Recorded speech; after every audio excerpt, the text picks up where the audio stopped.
किसी शहर में एक बड़ा धर्मात्मा राजा राज करता था। उसके दान धर्म का प्रवाह कभी बंद नहीं होता था। हर जगह राजा बढ़ चढ़कर दान दक्षिणा देता था। एक दिन उसके यहाँ एक साधु आया। उसने राजा से कहा, राजन, सुना है तुम बहुत दान धर्म करने वाले राजा हो। तुम्हारे यहाँ से कोई भी खाली हाथ नहीं जाता। क्या मैं जो मांगूंगा वो तुम मुझे दे सकोगे? राजा बोला, कहिए साधु महाराज, आपको क्या चाहिए? साधु ने कहा, या तो 12 वर्ष के लिए अपना राजपाट दे दो या अपना धर्म दे दो। साधु की बात सुनकर पहले तो राजा चिंता में पड़ गया, फिर सोच विचार कर उसने कहा, महाराज, मैंने राजपाट सब आपको दिया, संभालिए इस राजपाट को। इतना कहकर राजा वहां से बिना कुछ लिए सब कुछ छोड़ छाड़ बिल्कुल अकेला चल पड़ा। चलते चलते मार्ग में एक बगीचा आया। वहीं एक कुआं और प्याऊ भी था। बड़ा रम्य स्थान था। राजा वहीं विश्राम करने के विचार से ठहर गया। अगल बगल देखने पर उसे एक जीर्ण कसा हुआ सुंदर घोड़ा दिखाई दिया, जिसके पास एक सुंदर स्त्री बैठी हुई रो रही थी। राजा को स्वभावतः दया आई। उसने उस स्त्री से रोने का कारण पूछा। स्त्री बोली, महाराज, मैं एक राजकुमारी हूँ। मेरे पिता और भ्राता सबको शत्रुओं ने मार डाला है। मैं किसी प्रकार जान बचाकर यहाँ भाग आई हूँ। अब आप ही देव के द्वारा भेजे मेरे आश्रयदाता हैं, अतः मुझे शरण दें। राजा ने कहा, ठीक है, घोड़े पर बैठ जाओ और मेरे साथ साथ चलो। राजकुमारी बोली, नहीं महाराज, आप ही घोड़े पर चलो। आपके सामने मेरा घोड़े पर बैठकर चलना ठीक नहीं है। राजा घोड़े पर सवार हो गया। चलते चलते दोनों एक दूसरे राजा के नगर में पहुंचे। स्त्री ने कहा, आप शहर जाकर कोई बढ़िया मकान भाड़े पर ठीक करो, तब तक मैं यहीं बैठती हूँ। राजा ने कहा, भाई, मेरे पास एक अधेला भी नहीं है, फिर मकान की बात किस मुंह से करूंगा? स्त्री ने कहा, महाराज, रुपयों पैसों की आवश्यकता हो तो मेरे पास से ले जाओ। और उसने निकाल कर 10 मोहरें राजा को थमा दी। राजा भी मकान ठीक कर आया और राजकुमारी को लेकर उसी मकान में गया और उन्हें वहां छोड़कर बाहर से घोड़े और उस स्त्री के लिए भोजन सामग्री ले आया। राजकुमारी ने भोजन तैयार किया और राजा से भोजन करने को कहा। राजा ने कहा, अरे, आप भी तो भोजन करो। उसने कहा, नहीं महाराज, पहले आप भोजन कर लें, आपके बाद मैं खा लूंगी। राजा ने भोजन किया, स्त्री ने भी किया। दूसरे दिन उस स्त्री ने कहा, राजन, आपको अधिक कष्ट होता है काम करने में, क्यों ना एक नौकर रख लो? राजा बोला, भाई, मेरे पास तो एक अधेला भी नहीं है और तुम मुझसे राजाओं की सी बात कर रही हो। स्त्री ने कहा, राजन, आप असमंजस में ना पड़िए। मैं औरत जात न हुई होती तो स्वयं इन कामों को कर लाती, आपको कहने भी नहीं जाती।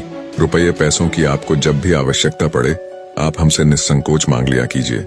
राजा गया और एक नौकर ले आया। कुछ दिनों के बाद उस स्त्री ने कहा, राजन, मन बहलाने के लिए कभी कभी यहाँ के राजा की कचहरी में चले जाया करो और वहाँ की कुछ बातें सुन लिया करो। अब राजा रोज कचहरी जाने लगा। उस नगर का राजा यह समझकर कि यह मेरे मंत्रियों में से किसी का संबंधी होगा, उससे कुछ न पूछता। इधर मंत्री लोग उसकी आकृति राजा के समान देखकर राज संबंधी जानकर कुछ न बोलते। कुछ दिन यूं ही बीत गए। एक दिन राजा और मंत्री वर्ग ने आपस में आखिर उस राजा के संबंध में बातचीत की। वह किसी का कोई संबंधी तो था ही नहीं। उनको बड़ा कौतूहल हुआ। दूसरे दिन राजा ने उससे परिचय मांगा। उसने अपनी सारी बात बता दी। उसकी धर्मप्रियता देख राजा ने उसका बड़ा स्वागत किया और अपना मुकुट उसके सिर पर रख उसकी पगड़ी अपने सिर पर रख ली, अपने सिंहासन पर बैठाया और मित्रता की प्रतिज्ञा की। दूसरे दिन उसे फिर कचहरी में आने का निमंत्रण दिया। राजा ने सारी घटना उस स्त्री से कह सुनाई। उसने कहा, ठीक है, आप भी राजा को सारे परिकर परिषद तथा नगर को भी न्योता दे आइए। वह पहले तो हिचकिचाया, पर उसके प्रभाव तथा आग्रह को देखकर राजा उस स्त्री की बात मान गया और अगले दिन जब कचहरी गया तो राजा को सारे मंत्री परिषद सहित पूरे नगर को अगले दिन सुबह के भोज के लिए आमंत्रित किया। उस नगर का राजा हैरान होते हुए बोला, कहीं भांग वांग पी ली है क्या? भोज और वो भी पूरे नगर सहित, कहाँ से करोगे उसका इंतजाम? खैर, बोले, जाओ ठीक है, मनमानी करो, मित्र ही तो हो। शाम को उस नगर के राजा ने एक सिपाही भेजकर पता लगवाया और कहा, जाकर देखो तो सुबह भोज के लिए क्या इंतजाम है। सिपाहियों ने देखा तो वहाँ कुछ नहीं था। आकर ज्यों का त्यों राजा को बता दिया।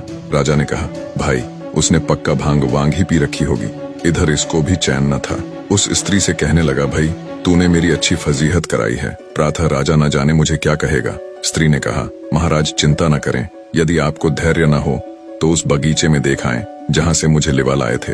राजा ने घोड़े पर चढ़कर जो देखा तो वहाँ संपूर्ण देव वर्ग ही कार्य में तत्पर था। अनंत दिव्य ऐश्वर्य भरा था। उसके आश्चर्य का ठिकाना न रहा। प्रातः काल राजा सहित संपूर्ण नगर को भोजन कराया। इस आश्चर्य को देखकर सभी लोग आश्चर्य में डूब गए। नगर के राजा ने भी सारी व्यवस्था और भोजन के लिए उसकी भूरी भूरी प्रशंसा की। भोजनोपरांत सारा देववर्ग अंतर्ध्यान हो गया। अब उस स्त्री ने कहा, राजन, तुमने उस साधु को कितने दिनों के लिए राज्य दिया था?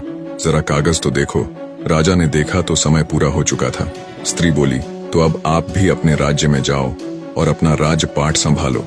राजा ने कहा, देवी, तुम्हें छोड़कर तो मैं एक कदम भी न जाऊंगा। स्त्री बोली, राजन, तुम मुझे क्या समझ रहे हो? मैं तुम्हारी स्त्री नहीं हूँ, मैं तो तुम्हारा धर्म हूँ। जब तुमने मुझे नहीं छोड़ा तो मैंने भी तुम्हें नहीं छोड़ा और तुम्हारी स्त्री बनकर तुम्हारे साथ रही और तुम्हें किसी प्रकार का दुख नहीं होने दिया। पर अब जैसी तुम्हारी इच्छा। निष्कर्ष, धर्म के प्रति निष्ठा ही जीवन की वास्तविक सफलता और सुख का मार्ग है। धर्म का पालन करने वाला व्यक्ति चाहे किसी भी परिस्थिति में हो, वह कभी पराजित नहीं होता।